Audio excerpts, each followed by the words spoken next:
So we are going to be looking at the subject matter of opportunities in pharmacy.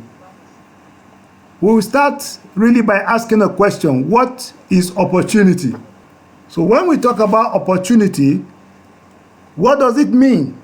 Having a good understanding of what opportunity is will help us to appreciate this particular subject.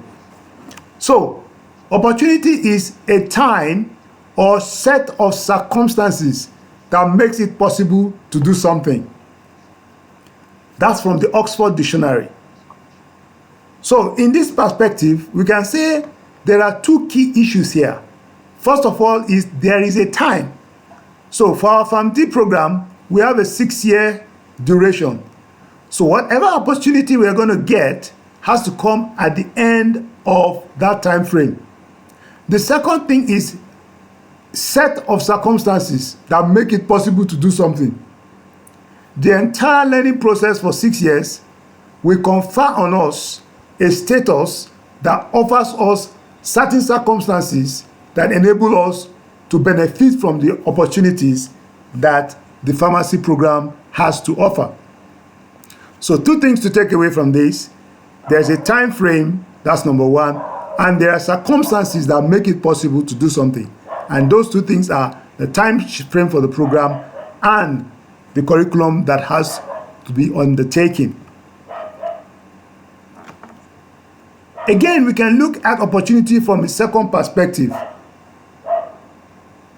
The Webster Dictionary describes it as a good chance for advancement or progress.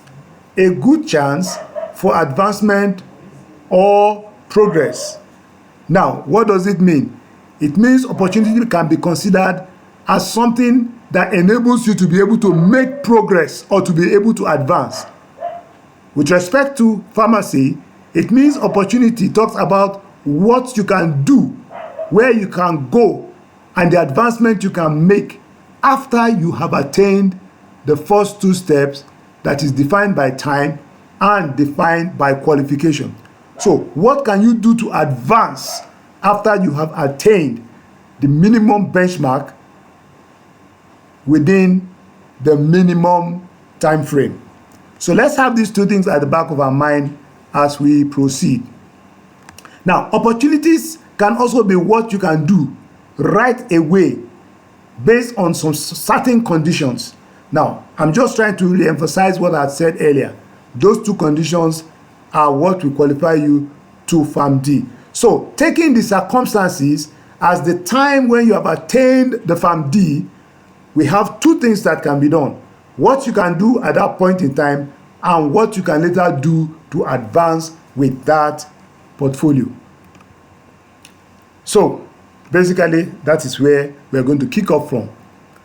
So when we talk about opportunities in pharmacy, there are actually two broad categories. Now we have what we call the core pharmacy related opportunities. Core pharmacy related opportunities. Those are the well-known and well-defined pharmacy roles that most people are familiar with. We call them core pharmacy related opportunities. Then the second set of opportunities are what we call the non-core pharmacy related opportunities. Now, those are actually opportunities that are different from what we call the traditional roles of a pharmacist as we know it. The traditional roles of a pharmacist as we know it. So, we're going to start by looking at the core pharmacy related opportunities. Those are the everyday functions and workings that a pharmacist will have as a job role or a job description in any of the specific areas that we're going to be talking about as we go on. So the first we're going to talk about is the hospital pharmacist. The hospital pharmacist. Now, the hospital pharmacist, who is he? What does the hospital pharmacist do? Part of what the hospital pharmacist does is a bunch of work that is done within the hospital setting. Now, the hospital pharmacist is involved with ordering drugs. Now, what does it mean to order drugs? Now, you are familiar, most of us are familiar with or placing an order, for example, on Konga, Jumia, or maybe Temu. So placing an order means you are making a request for a particular product. So you place order, you make a request, usually from companies that are manufacturers or from wholesalers.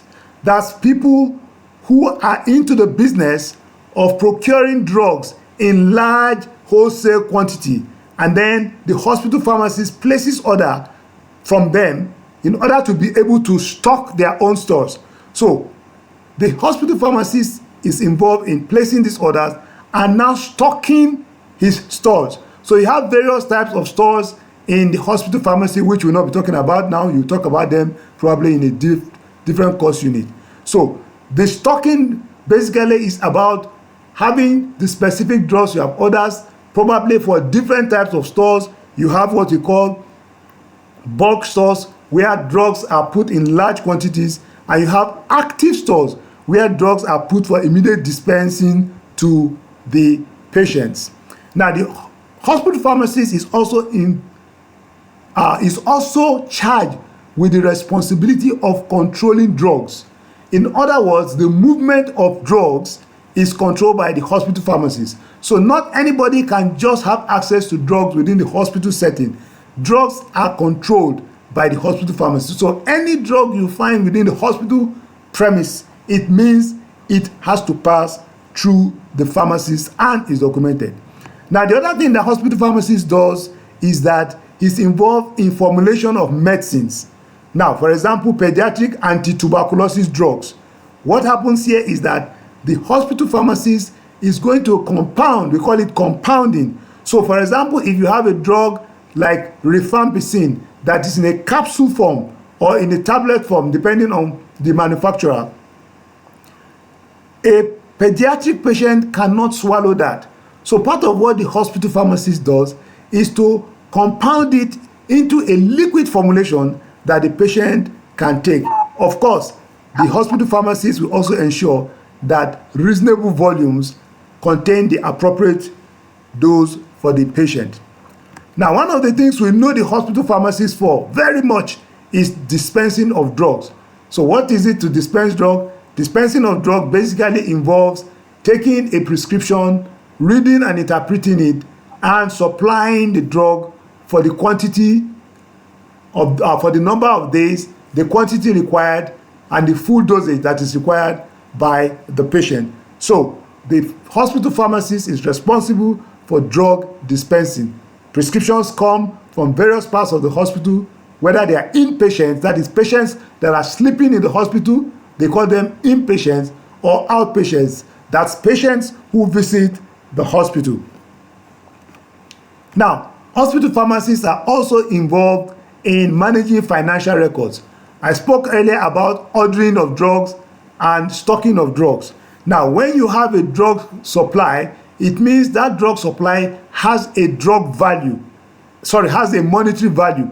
So it is part of the responsibility of the hospital pharmacist to know the value of drugs that he has and how much of the drugs have been sold, the value of what is left. And so the hospital pharmacy is also involved in what we call stock taking and balancing of their books. In other words, we have bought 20 items and we have sold 6 items.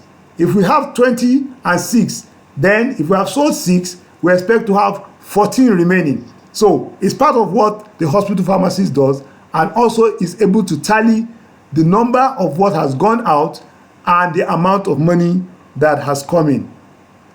Hospital pharmacists are also involved in what we call drug information. Drug information is basically a very important element of hospital pharmacy, where the pharmacists will give information to particularly the patient as well as other healthcare practitioners. However, the bulk of information is transmitted to other healthcare professionals to recognize probably some drugs that have been put out of circulation, or some adverse drug reactions that are peculiar to a specific set of drugs or something new that has come from research. Now, the information that they give to patients is actually more of counseling. So, but published information can be for the purpose of healthcare practitioners. Now, of course, when you dispense drugs, you also need to label the drugs. If a patient is given a drug without labeling, it means the patient is probably going to do whatsoever he wants with it, and that can become dangerous and can even be fatal. Now, another important thing that the hospital pharmacist does is effective and appropriate drug storage. So you even have people that are called store pharmacists. Now, what the store pharmacist does is to make sure that every drug is stored in the appropriate condition. So there are drugs that have to be stored within a particular range of temperature, and anything outside that temperature will lead to degradation or spoilage of the drug. So the hospital pharmacist must make sure that the drugs are stored appropriately.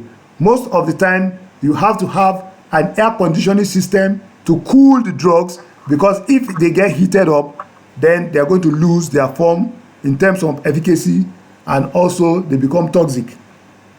The other thing is you have drugs that have to maintain a cold chain. In other words, some drugs must be maintained at a specific temperature, so they have to be refrigerated. These are some of the things that the hospital pharmacist is engaged with in order to deliver good medical services from the perspective of medication. Now, the second opportunity is clinical pharmacist. Now, a clinical pharmacist works within a clinical setting.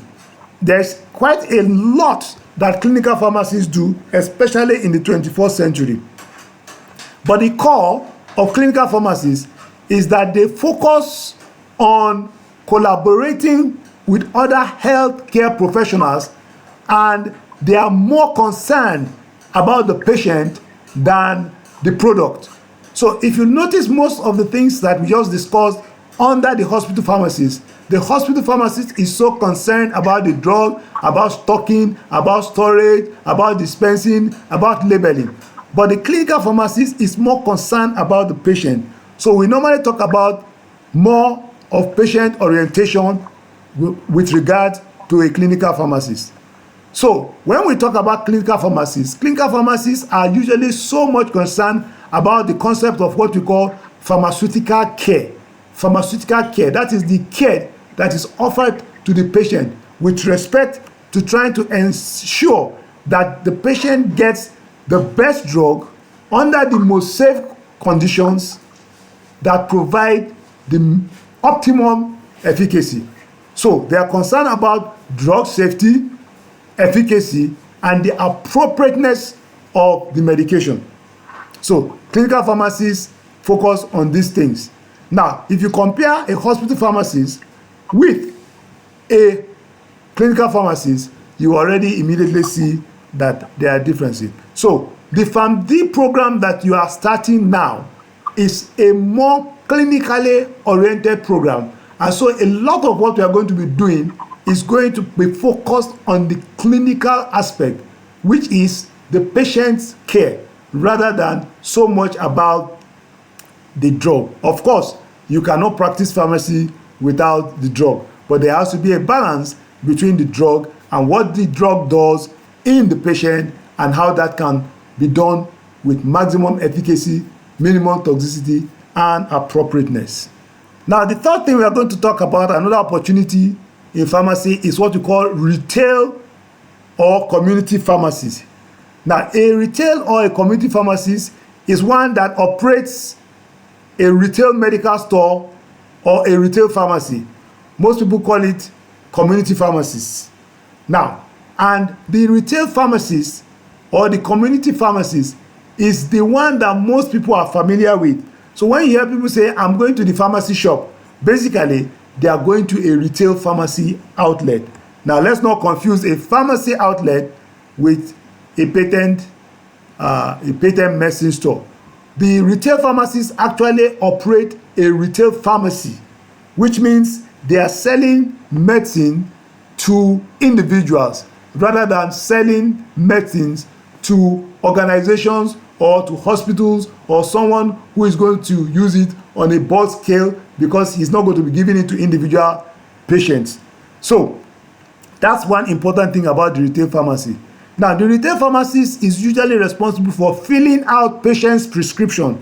In other words, when a patient gets a prescription in the hospital, he may actually have the prescription filled out for him in the hospital, or he may get to a retail pharmacy outlet to have the prescription filled out. The retail pharmacist will look at the prescription, look out for drug interactions. Maybe there are conflicting drugs, that's what they call drug interactions, or there are some drugs that are incompatible, and he will probably have to tell the patient, you may have to go back to your doctor and things like that.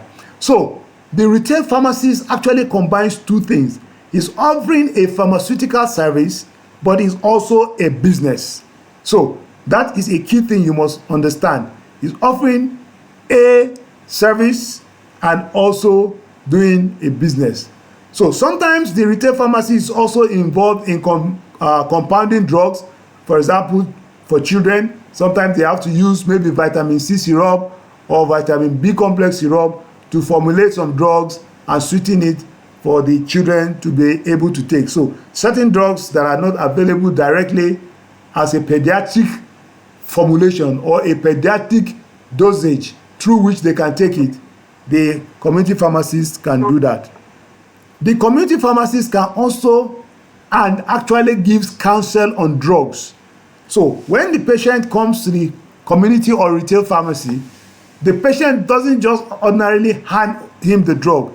He gives him counsel, he tells him how the drug is to be used, and of course, if there are any interactions, he also tells him about it. Now, one important thing is that the retail pharmacist can prescribe what we call OTC drugs, that is over-the-counter drugs. Those are drugs that don't necessarily have to be prescribed by a doctor. So things like paracetamol, things like vitamin C, things like multivitamin tablets, things like stress pack, these are drugs that are called over-the-counter drugs, and the retail pharmacist can actually prescribe those drugs without a doctor's prescription. The retail pharmacist is also involved in patient education and community engagement. So it's involved in talking with the patient, and then within the environment where he practices. In this part of the world, the retail pharmacist sometimes has to do a little bit extra, because people from within that jurisdiction will come with some little ailments and little troubles, medical issues like that. So of course he has to engage with members of the community and step in where he can, and where he has to send them to necessarily go to the hospital so that he doesn't go outside his bounds, it is mandatory and incumbent on him to do that. Now, another opportunity for pharmacists is pharmaceutical sales or marketing. Pharmaceutical sales or marketing. Now, pharmaceutical sales or marketing is an area where you have highly motivated pharmacists involved in what we call detailing and marketing of drugs. Sometimes it is combined, but I'm going to talk about something else just in a jiffy. So these are people who are able to move around, they are mobile, they are active, they are excited about meeting people and trying to profile their drug on a high level when they go and meet doctors, pharmacists, and other healthcare professionals. Now, these guys provide core information on pharmaceutical products to healthcare professionals. Now, again, I have to emphasize that pharmaceutical sales and marketing, pharmacists that are involved in this arena are more concerned, ethically concerned, with interfacing with pharmacists and doctors. Those are the core people that they actually interface with. So they provide information on pharmaceutical products to these two key group of medicals, these two core group of medical professionals. Now, apart from providing information, they also sell their company drugs or products or devices. Now, you can see that we're talking about three things. Why? Because pharmaceutical sales and marketing does not always entirely consist of drugs alone. Sometimes you have products, you have devices. So you have little things. Some people might be into, for example, they might be into anti-diabetic medication, or they might be into insulin that is a substitute for deficiency or total lack of insulin in the patient. So if they are marketing their insulin, they will probably also market devices sometimes that are used to administer insulin. So you have products, you have drugs, and you have devices. Now, another important thing that this core area of pharmacy opportunity does is that they also educate medical professionals on the advantages of their own products, devices, or drugs over existing market alternatives. So it's actually a very competitive arena to practice. Now, you notice I told you that it is highly motivated pharmacists that are involved in this area, because you are actually in a competition with so many other people and so many other companies that offer similar products, similar devices, and similar drugs to what you have. So essentially, these people have to be highly motivated, they have to be very smart, very sharp, good communicators, and they have to be able to argue for their company products. Now, you also have another opportunity as a pharmacist, which is called pharmaceutical representative. We call them pharmaceutical reps. Now, pharmaceutical reps primarily provide information regarding pharmaceutical products. Now, they are different from what we call med reps. Med reps can be marketing and providing information about all sorts of things besides drugs. But a pharmaceutical rep is going to only be focused on pharmaceutical products. Now, what do? They give scientific information from a research and clinical perspective. So you have research, you have clinical trials going on, you have information from various sources that are pulled together, analyzed, and they are able to arrive. Those bodies are able to arrive at information with respect to specific products. So what these pharmaceutical representatives do is to bring this information, bring this data, bring the output from these clinical trials, put it together in a crystallized form, educational and informative data, and present it to the medical professionals. Again, in this particular instance, we'll be talking about basically pharmacists and doctors.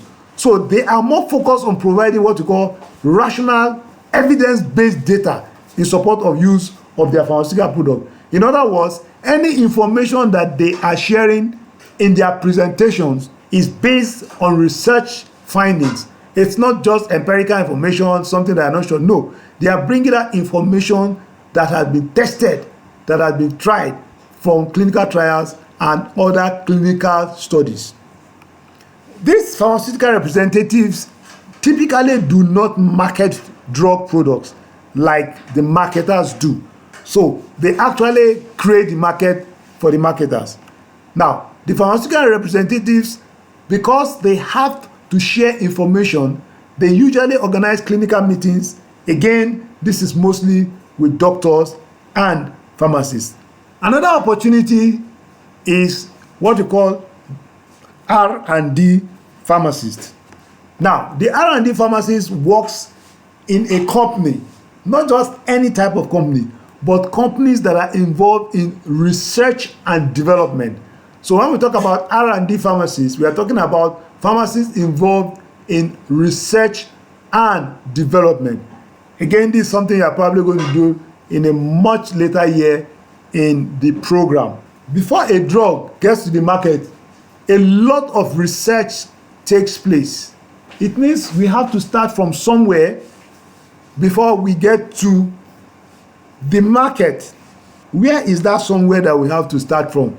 We start from a concept that is geared towards solving a particular medical problem. So there are so many things that go on there, And sometimes it has to start from the smallest species, as small as a fly that is known as Drosophila melanogaster. So these pharmacists that are working in this kind of companies, it's not just any kind of company, it's not a manufacturing company, no.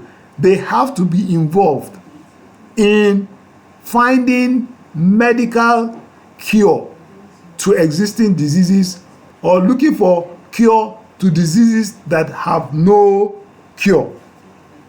So they have to first of all arrive at a product or arrive at a chemical that has the capacity to treat a disease or to offer a kind of remediation to the disease.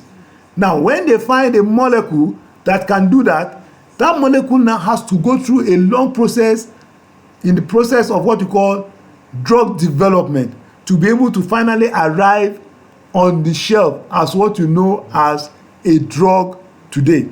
So there are two phases. They have to first of all research. They look at various molecules. They can look at plants. They can look at minerals.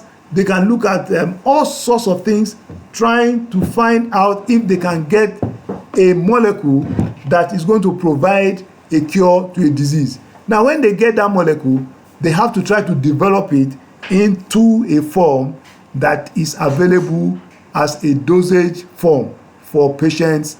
So you have a lot of things that are going on in that place. Now, people that are involved in R&D are also highly trained. In other words, they don't just get out of pharmacy school and just start doing research and they're just employed into R&D. No, they have to go through certain trainings. They have to be in a particular field, because the R&D process is not just one thing. It's a multidisciplinary process. One area for an individual, one area for a team, and every team is working on its own component. So the pharmacist can actually find himself in a particular team in the R&D, which is involved in trying to get a cure for a disease. In summary, in R&D, the pharmacists that are in this area are mostly concerned with drug discovery and development. Drug discovery means something that was not known before that can bring a cure or a remediation to a disease condition. That is drug discovery. Then you develop it into a pharmaceutical product. So another thing that those people in R&D do is what you call improvement of existing drugs. So you can actually have drugs that have already been in circulation, but these people, these pharmacists in R&D, are able to do a lot of work through research and actually enhance what you call the pharmacokinetics or the pharmacodynamic properties of the drug. Now, what this basically means is they're able to change the molecule such that how the molecule passes through the body and how it is eliminated and all of that can be changed, and then how efficacious or how effective the molecule can be increased. So if you have a molecule that is already doing well, nothing stops you from working on that molecule and finding a way you can modify it so that it can even work better. Pharmacists in R&D also work with the objective of trying to do what we call, come up with what we call enhanced drug delivery systems. Now, for example, you have chronotherapeutic drug delivery systems. Now, essentially, what enhancing drug delivery means is they want to see how they can manufacture a drug in such a way that that drug can get delivered to the specific site or the specific tissue as much as possible. So if you want to give a drug, you don't want to give a drug that is supposed to work in the heart and only a small quantity gets to the heart. So you don't want also to give a drug that you expect to work in the kidney, but only a small quantity gets to the kidney. So these are some of the things that research and development pharmacists are engaged with. Again, I have said it's a multidisciplinary area of practice, meaning that there are people from so many other disciplines that work in research and development. What it means is that any pharmacist working in R&D must also be somebody who is able to effectively work well in a team. So it has to have the capacity for what we call team play. Now, another area of opportunity is industrial pharmacy. So you have what we call industrial pharmacists. There is a big world of difference between the industrial pharmacist and the R&D pharmacist. Now, the industrial pharmacist is mainly concerned about formulation of what we call active pharmaceutical ingredients into dosage forms. So what does that mean? For example, we all know that paracetamol is used for headache, but paracetamol is actually a chemical that is able to produce that effect. What you have that you take when you have headache is a tablet. So this is what the industrial pharmacists are concerned with. They are concerned about manufacturing that paracetamol into a tablet form, or into a syrup form, or into a capsule form, so that a patient can take it and swallow it and get the cure that he needs from it. Here we have a lot of production processes. You have a production line, you have production managers, and these production managers are also pharmacists. So apart from pharmacists being in the industrial work, the production line is also managed by a pharmacist. So you have pharmacists that work in the production line. You also have pharmacists who oversee the entire production. Part of what is done in the industrial pharmacy arena, or the industrial pharmacy opportunity, is things like product packaging. Products have to be packaged. There's what you call pharmaceutical elegance. If you go to buy paracetamol tablets and you see the package is looking very ugly, or the sachet is looking very ugly, most likely you will not like the product. The industrial pharmacists are also involved in what we call quality control. I just mentioned that if you buy a product and you see the pack is looking very rough, you will not like it. That's part of quality control. That's part of what the industrial pharmacists do. So the whole entire process of getting the active ingredient, formulating it, adding various materials to it. For example, if you are talking about a syrup, they are going to add a sweetening agent. They are going to add a vehicle to which everything is added together, and then you get your volume. So it's a lot of exciting stuff. They have to also ensure quality control. Is the right quantity of the drug present in it? Is the right volume per bottle there?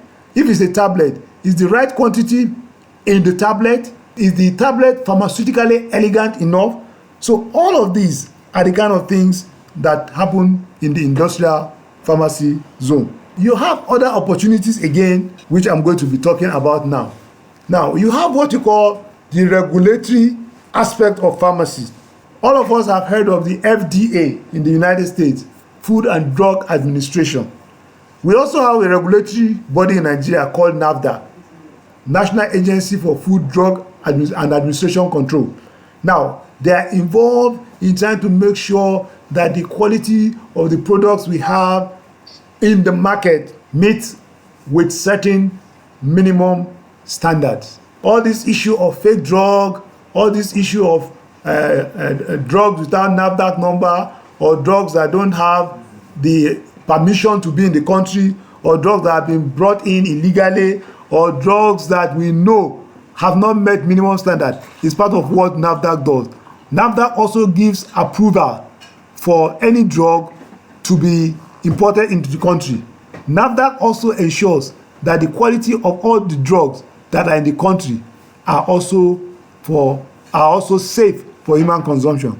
So in other words, that's a field in which people work. So when you see somebody working in NAFDAC, they are mostly concerned about quality, and also safety. Now, not only drugs, the administration of drugs, the licensing of drug, the quality of drug, and also food. So you have food items, baby food, packaged food, and all of those things that you have that are packaged. NAFDAC is also interested. So to be in this arena, there are so many opportunities. You find that there are certain people who they are in the lab in NAFDAC. So they are concerned with what? They are concerned with the actual testing. Then you have those who are involved in the policy framing. You have those that are involved in giving access and license to people to be able to import drugs. Then you have those people who go out to do what we call routine checks. So all of these are done by pharmacists. The entire gamut of activities here is an area where you can also work as a pharmacist. You can also work as a military pharmacist. Of course, we all know that the military have hospitals. So you can actually work as a military pharmacist working within the military hospitals. So essentially, what makes the difference? The difference is that you're a military personnel, and of course, sometimes the kind of challenges that are faced by military people are different. The other thing, of course, is that you probably will go to war front. Maybe you might have to, once in a while, you might be in Sambisa forest, or you might have to go to where they're doing Operation Yakindaki or one of those things, or Operation Snake Dance, as they did some time ago. But interestingly, the military pharmacists also take care of non-military personnel, because within a barrack, you have the relations of the military personnel and you have non-military employees under the Ministry of Defense. So you have civil staff under the Ministry of Defense that work with the Army, with the Navy, and with the Air Force. So military pharmacists can also function in that axis. You also have what we call chemotherapy pharmacists. Now, when we talk about chemotherapy in this particular instance, we are talking about cancer. Now, there are many drugs that are used in cancer. They have to be reconstituted. And these drugs are dangerous. Cancer drugs are actually very dangerous drugs. Of course, they have to be dangerous, because any drug that is targeting killing of cells, it means definitely it's a toxic drug. So not anybody just handles anti-cancer drugs. So that is an area, again, where some people are actually trained so they can work as chemotherapy pharmacists. You also have nuclear pharmacists. Now, nuclear pharmacists, I will talk about that later, but let me just mention it. Nuclear pharmacists work with what we call radioactive substances. Radioactive drugs. I will mention some of them. I will give you, I think I have an entire slide on that, so I'll just keep that for now. Now, we also have what we call geriatric pharmacists. These are opportunities, and these are all specialties. So, for example, somebody that is working as a geriatric pharmacist, he goes to do postgraduate studies. He specializes in geriatric pharmacies, where he's concerned about specific drugs that are used for treating geriatric patients. That's the people we call senior citizens from 65 years and above. They have peculiarities. Some of them, you see, they have diabetes, they have hypertension, they have rheumatoid arthritis, they have gouty arthritis, and some of these kind of things that are more prevalent in this category of patients. Then you can also be a pharmacist that works with the government under policy department. For example, in the Federal Ministry of Health, you have pharmacists that are working there. These people are the ones that formulate a lot of policies. So when you have a round table, you have doctors, you have pharmacists, you have nurses, you have all these healthcare professionals. You also have representatives from the pharmacy angle, and some of these people are basically sitting there to make sure that policies that are favorable with respect to pharmacists, pharmacy, and drug matters are taken into consideration. All right, I'll talk about veterinary pharmacy. Okay, we also have public health pharmacists. Now, public health pharmacists are the people that sometimes people call them NGO people. They are not really NGO people, let's put it rightly. They are pharmacists that have also specialized. Some of them have what we call masters in public health. Now, these kind of pharmacists, you find them, they are deployed particularly during pandemics. They are also involved in policy advocacy. They are also involved in vaccination work. For example, you have what you call the national immunization programs. Anytime you hear about the national immunization program, you have the involvement of pharmacists. So there are pharmacists that are particularly trained in all these kind of things that relate to public health issues. So those are public health pharmacists. So if you don't want to work directly with patients in the hospital, in the community, in that kind of order, this is an area of opportunity that you can work. Now I'm going to talk a little bit now about what I call the non-traditional pharmacy opportunities. In other words, these are the pharmacy roles that are a little bit different from what we know as everyday pharmacy roles.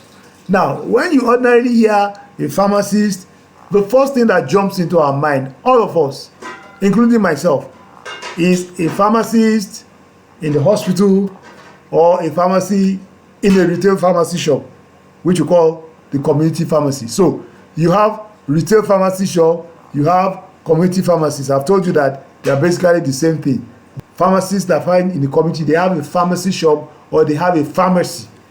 Again, I want to emphasize that a pharmacy is not a patent medicine store. I must say this again. So when you go out and you have to buy drugs, try to make sure that as a pharmacy student, you identify the difference between a pharmacy and the patent medicine store. Those non-traditional pharmacy opportunities, they are opportunities outside the core traditional pharmacy practice. Let me make a few points before I go into that. Now, the depth of training that you are going to have as a pharmacist is so deep that you can actually go into so many other arenas of life. Because the pharmaceutical training you are going to get, the training you are going to get as a pharmacy graduate is going to inculcate so many things in you that ultimately gives you access to be able to practice in the what I call the non-core traditional pharmacy area. Now, opportunities which can easily be filled out by pharmacists because of what they have learned. What they have learned in the course of their 6 years training goes beyond just dispensing drugs. It goes beyond just counseling patients. Now, I'm sure you might have gone through the various disciplines in pharmacy. So when we talk about the disciplines, it's all the core areas that you are going to pass through to become a pharmacist. You are going to have to go through pharmaceutical chemistry, clinical pharmacy, pharmacology, microbiology, pharmaceutics, industrial pharmacy, pharmacognosy, drug development itself. So many things you are going to have to look at. They are even going to teach you about pharmacy management. They are probably going to teach you about biotechnology. So what happens is that when you have passed through all of these kind of trainings, you become equipped to be able to function in some extra pharmaceutical roles outside the core arena of traditional pharmacy. So I'm going to mention some of those areas now. The first I'm going to talk about is forensic pharmacy. Forensic pharmacy is an area of pharmacy that is really very interesting. It involves the use of pharmaceutical knowledge in legal issues that concern drug-related violence, deaths, and drug-based malpractice. The work of forensic pharmacists involves using the knowledge of pharmacy to go into certain scenarios that are technical and tactical. Let me explain this very simple. Now, I've said that they use pharmaceutical knowledge in legal issues. Now, some of these legal issues include, for example, competence to stand trial. Why is this? A pharmacist understands the actions of drugs.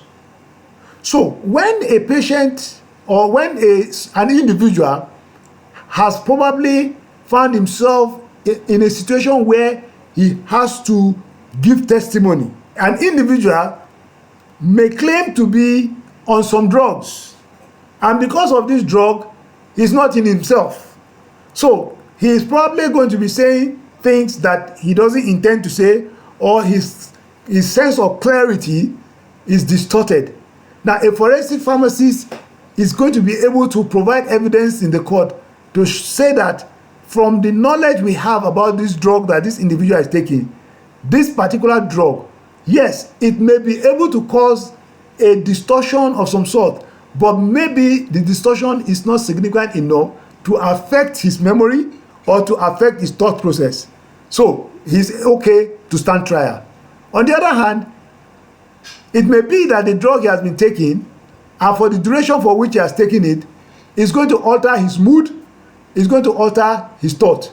In fact, it's possible that the drug he has been taking might have altered his mood to the extent that he commits an offense. So, within the legal framework, a forensic pharmacist may be able to offer pharmaceutical information that may actually leave this individual who might have committed an offense to be off the hook, or who may be pretending as if he's not in his senses. The forensic pharmacist can say, no, with this particular drug, for this particular duration of time, there can't be anything that will affect his judgment. So this man can stand trial. Now, another thing that they could find themselves involved in is issues that relate to drug investigation. For example, you have maybe an individual has committed an offense, and a particular drug is supposed to be maybe a controlled drug. There's an issue, there's litigation, there's legal back and forth about it, whether this drug is controlled drug, why is it not a controlled drug, why is this patient supposed to be able to have access to this drug, is he supposed to be able to have access to it, or is being in possession of this drug an offense? A forensic pharmacy can also do that. So now, they are also involved in analyzing the role of drugs in various circumstances. So you also have, for example, sports medicine. You find out that sometimes in sports medicine, some people will take a drug, and when they take the drug, they expect that nobody is going to see it. It's hidden in their blood. They have taken something that is going to mask it. Now, some of these things can be detected, and a forensic pharmacist can give evidence to suggest that this person willfully did this because this drug is not supposed to be taken, and this drug that was taken had another drug underlying it which was supposed to mask the presence. So it's a very interesting area also to work. Now, the nuclear pharmacists specialize in preparation of radioactive drugs, which we call radiopharmaceuticals. So this again, just like the anti-tumor drugs, anti-cancer drugs that we talked about, where you have chemotherapy pharmacists, the nuclear pharmacists also involved in these radioactive drugs. So these drugs include drugs like iodine-131, radium-223, strontium-89. Now, these drugs can be very, very radioactive, and their radioactivity can cause toxicity. So not just any pharmacist is involved in handling them, in preparing them, and in administration of these drugs, because they have to be handled under specialized conditions, inside special equipment, inside special facilities that are heavily fortified to prevent any of these radioactive activity from getting to individuals that are not the target recipients of these drugs.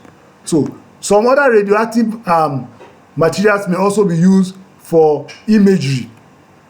To avoid toxicity from radioactive contamination, this particular group of pharmacists, they are specifically trained. And that's why I told you that you have two levels. You have the first level is the primary work you can do as a pharmacist. And then the second level is the level of advancement. So there are certain things that you want to do as a pharmacist. You cannot just do them because you are a graduated pharmacist. No, you have to undergo some certain advancement in training before you are able to actually do that. Now, you also have another area which you call informatics pharmacists. Informatics pharmacists use technology and informatics, which is basically information, for optimization of health outcomes by ensuring proper digital storage of patient medication profile and history.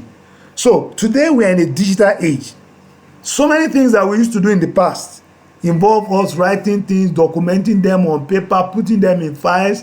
When you want to find out, okay, what happens, how does this happen, when did this happen, if this happened 5 years ago, what is the possibility that the patient may experience something?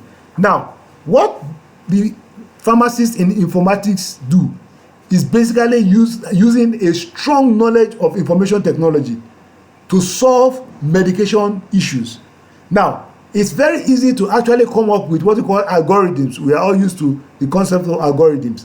By having tight data with respect to patient information, we can actually go back and look at data, we can analyze them, we can backtrack, we can look at them in real time, prospectively or retrospectively. That means what is currently going on or what has taken place before, and we can analyze this data so we can make important statistically backed decisions with respect to understanding how treatment outcome may be based on former data that has been analyzed and seeing the direction in which it goes, or looking at the current information and the current data that is being analyzed and seeing the direction it's going. So we use all these algorithms to analyze the information, and we can use that to actually reduce health problems, even minimizing medication error. So if we look and see that, for example, in the database, those who took a certain dose of drug over a period of time, they were reporting with some kind of toxicity or some kind of adverse effect, then there's no point getting all to that place. So even if that was the original dose that was supposed to be used, because we can statistically, using information technology, analyzing the information and coming up with the fact that this dose is going to produce this kind of effect, we can actually give safer doses to the individual. At the same time, not only the safety element, also the efficacy. So the whole idea of giving drugs is you want to give a drug so that the drug can produce a good effect with minimum bad effect. So by looking at the information available and deploying the instrumentality of information technology, we can actually give what, again, this is another route through which can offer evidence-based treatment options. Now, there's also another area. There's what you call ambulatory care pharmacists. What does the ambulatory care pharmacist do? Very interesting. It's not very common in this part of the world, but we'll talk about it because many of us may end up practicing somewhere else. Now, the ambulatory care pharmacist typically works outside the clinical setting. Now, the word ambulatory means mobile. So you have ambulatory veterinary doctors, for example. They don't work in the clinic. They move around so they can meet Fulani men in the field and treat the animals. In a similar way, ambulatory care pharmacists don't work within the clinical pharmacy or hospital setting. They actually offer drug supply, dispensing, and education services with respect to the patient's medication. So what do? They actually take these services of supply, dispensing, and education to patients that are outpatients. Now, these patients may be within family setups. In other words, they may be living in their homes, but they have chronic diseases and they don't always have to come to the hospital. The ambulatory pharmacist will go to their houses, he will take the drug to them, he will counsel them, he will supply their drug, he will fill out their prescription, he will interrogate them for any adverse effects or side effects they're having, and educate them on proper usage of their drugs. Now, again, sometimes some of these patients may be in some kind of hospice homes. For example, elderly patients. Now, elderly patients who are living in old people's home can also benefit from this ambulatory care pharmacies. So they go there and they provide all of these services. So now, being an ambulatory care pharmacist is not an easy thing, and it's something that requires individuals that are passionate about reaching people that are in the category of patients to which this kind of services are provided. So if you are not the kind of person, like I always like to crack a joke, some people are better as bioinformatics or informatics pharmacists, where they can just touch computer, do analytics and what have you. They have a bad attitude, and so they are not good with people. So the ambulatory care pharmacists usually work within the community, including homes, in collaboration with the physician. So the physician is writing the prescription and all of that, but the physician's prescription is being filled out by the ambulatory care pharmacist, who goes to the homes, the old people homes, family homes, to deliver these drugs and offer the pharmaceutical services. So once again, it's important to recognize that ambulatory care pharmacists are usually involved in roles that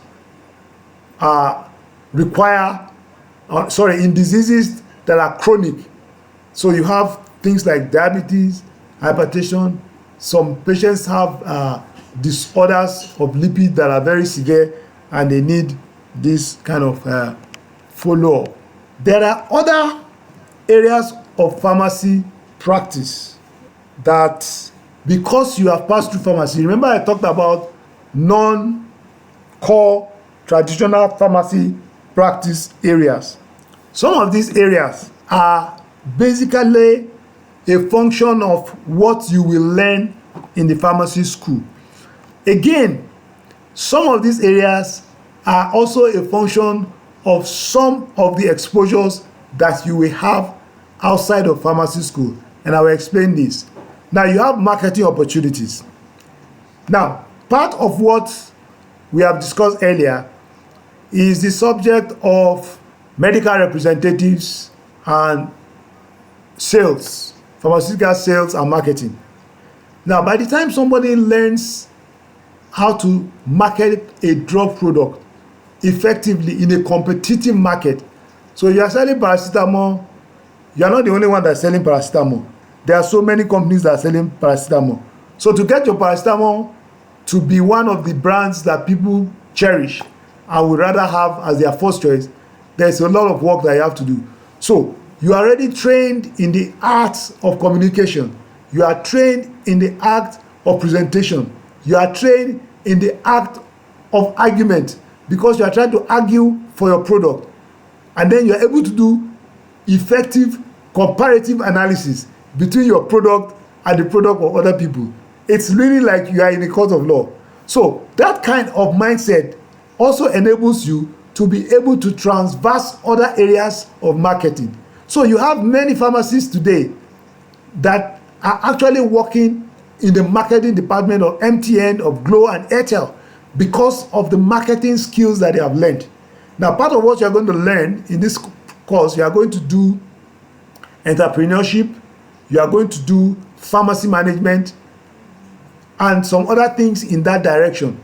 So by the time you put all these skills together and are able to launch out, you may eventually find out that you find some other job in some other place, and for whatever reasons you feel, I think I'd like to go for this. You go for the interview, you do well, and there you go. All right. Now, we also have veterinary pharmacy practice. Veterinary pharmacy practice is not very popular in this part of the world, but definitely is an interesting and an exciting place to find yourself. Now, veterinary pharmacy practice is more common in places like US and UK and probably Canada and Australia, where not only animals for consumption require treatment, like we know, but pets are very, very important to people in these parts of the world. So because pets are very important to them, they want the best for their animals. If you see some of the animal hospitals, it's incredible. I remember we were watching something not long ago at home, and if you see the hospital, the vet clinic, it was incredibly impossible. Very neat, very clean. You have scanning machine, you have x-ray, you have all the scrubs and all of that. It was really looking like, oh my, how many hospitals in Nigeria, primary healthcare facilities, and even maybe some higher hospitals have those kind of facilities. So in veterinary practice, you are concerned about formulating drugs for the animals. You are concerned about appropriate dosing. You are concerned about getting the appropriate doses of drugs be administered to them, just the way we treat humans.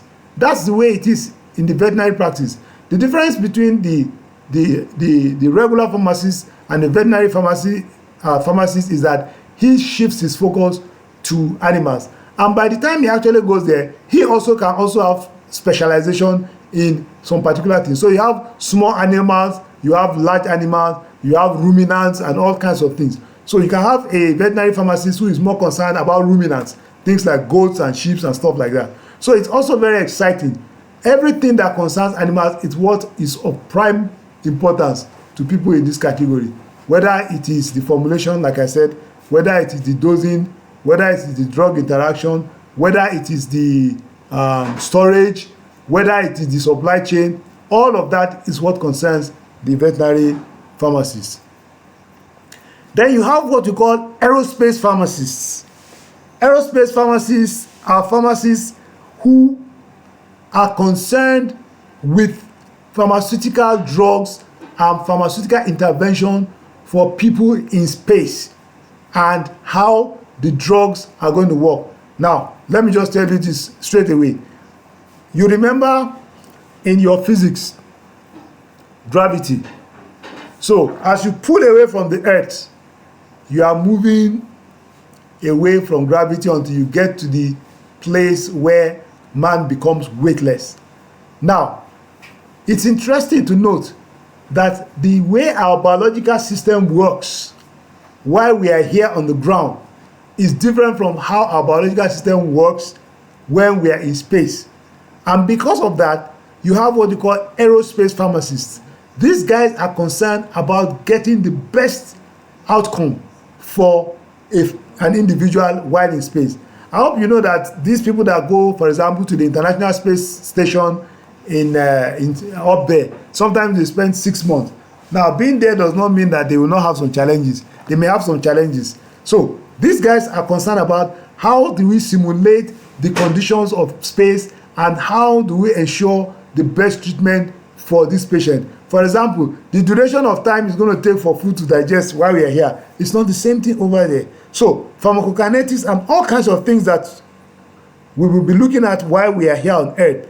How fast the drug is going to be absorbed, how fast it's going to start working, and all of that. And the metabolism of the individual here is different there. That's the kind of stuff that aerospace pharmacists are concerned with. So it's an exciting area.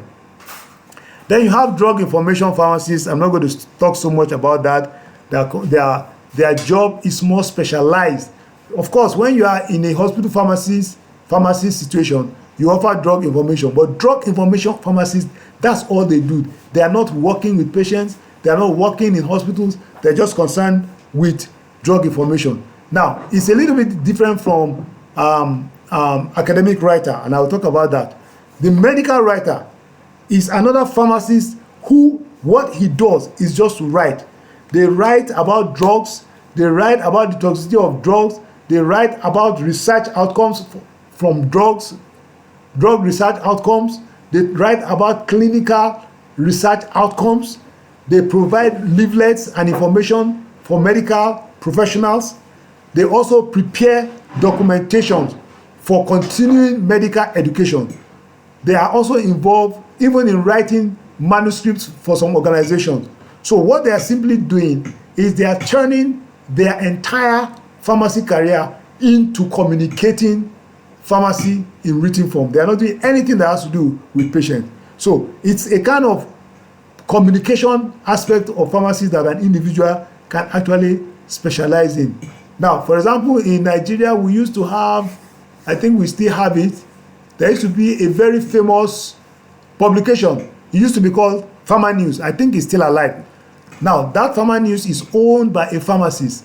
And to the best of my knowledge, I think that's just the only business he has. He's a very old grandpa now. I think he's over 80 years old. So each edition of that document is filled with a lot of information, medical information, information on disease, drug therapy, information on new drug launch, information on toxicity, information on pharmacovigilance, and all kinds of stuff like that. Now, we also have another area, pharmacometrician. That's another area of practice that is outside of the traditional area. Now, what the pharmacometrician does is to apply the knowledge of statistics to study drug action and to optimize drug therapy. Now, it's slightly different from what the informatics pharmacist does. So these guys are basically trying to see how can we use statistics to predict how a drug will work, and how can we use that to predict the optimum dosing of these drugs, how we can get the best out of it. So there are people that are more inclined to statistics. So while the medical writer is someone that is more inclined to writing, he has a literary element. He likes writing. For example, I don't know, maybe you guys have started PANS in FUL, but if you have PANS already in FUL, then I'm sure there's going to be someone that is going to be the editor-in-chief. So people like that, who are usually in the editorial board, they are the kind of people that eventually gravitate towards medical writing. Then you have people who love statistics. They love math so much, they're almost asking themselves, how did I get into pharmacy? They easily, quickly gravitate towards an area that requires the application of mathematics or statistics. So that's what the pharmacometrician does in his own opportunity track. Then you have what you call pharmaceutical jurisprudence. Pharmaceutical jurisprudence is about law. There are people that actually go and study pharmaceutical law. Pharmacy jurisprudence is like a postgraduate kind of thing. You study law. After you study law, then you specialize in pharmacy jurisprudence. So it also has a kind of overlap with forensic pharmacy, because you need some legal elements, legal understanding, to be able to be involved in practicing both pharmaceutical jurisprudence as well as forensic pharmacy. Now, I've mentioned the regulatory affairs of NAFDAC, so I'm not going to talk about it. Now, another thing is supply chain management. Now, so I told you that you're going to learn about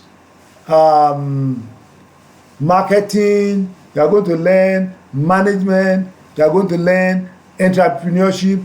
Under management, they're going to tell you about things like first in, first out, how you manage a pharmacy shop, how you stock it, how you run a limited liability company and all of that, how you stock your shop, how you use data to intelligently stock. So by the time somebody is involved in this kind of stuff, you can see that he's already been trained in the area of what you call supply chain management. Now, supply chain management, in fact, is something that sometimes some people actually go and study. It's a field of study. But for somebody who has passed through pharmacy, it makes it a little bit easier for you to be able to do maybe some postgraduate work or some diploma and be involved in this. So everything that has to do with supply and management of products, that's just what people in supply chain management do. They're not relating with patients. They are not involved in information. They are not involved in patient care. They are not involved in hospital. That's not their own. Their main concern is how to keep the chain of the drug, how to make sure that we control the drugs, we control the logistics, how they are moving. But today, these things are made also easier because of information technology. So you can actually sit down in a place and you can see your stock as it's moving in and out using software to know that, okay, 50 cartons have been moved from Badagry, 30 cartons are going to Damaturu, and about maybe 15 cartons are going to Aso Villa. So you can actually see it. And in modern times, some of these things can actually be tracked by putting trackers on them. So you have a tracker on it. You can actually tell that this thing is right now in somewhere like Kaduna. So you can see it. When it gets to your destination, you can actually see that, okay, it has got to where it's supposed to get to. And then, of course, things like cold chain management. So you can also have drugs, for example, that need to be maintained on a cold chain. Some of these things are part of what is under supply chain management, where they can actually put digital things there that can also tell us whether the cold chain has been broken. But the most important thing is these things are heavily supported by information technology. This is a very, very interesting part. One of the opportunity areas is academia. Academia is one of those things that you can do with your degree. Now, I'm sure, I can't see your faces, but I'm sure some people are like, how can I do academics? Well, if nobody does academics, nobody is going to be able to teach you. So we may not be well paid, we may be despised by the community and the society, but somebody has to do it. Some of us are passionate. We want to pass knowledge to the next generation, because all the pharmacists we have, if we don't generate new pharmacists, when those ones are gone, what happens? We are talking about supply chain. Who is going to be maintaining the chain? We are talking about NAFDAC. Who is going to be making sure we have the right drug? It's going to become a free-for-all. So somebody has to do that. So in academia, after your first degree, you've done your NYC, you've done your internship, then you get back to the university and you select one of the disciplines of pharmacy: pharmacology, pharmaceutics, clinical pharmacy, pharmaceutical chemistry, microbiology, and you specialize in it. You do a postgraduate, you do a master's degree, then you do a PhD degree, you do research, you get promoted along the way, And if you have the opportunity to japa, you can also do that. But if you japa, then you will not be servicing the industry right here in Nigeria. So the academia is another area where you can actually deploy your pharmacy degree and become the teachers of the next generation. So one of the disciplines is pharmacology, for sure. I'm a pharmacologist, so I have a master's and a PhD in pharmacology. And I've done research in pharmacology right from my undergraduate days. So there are other disciplines. All the disciplines under pharmacy are potential areas where you can also advance your skill and advance your knowledge after graduation.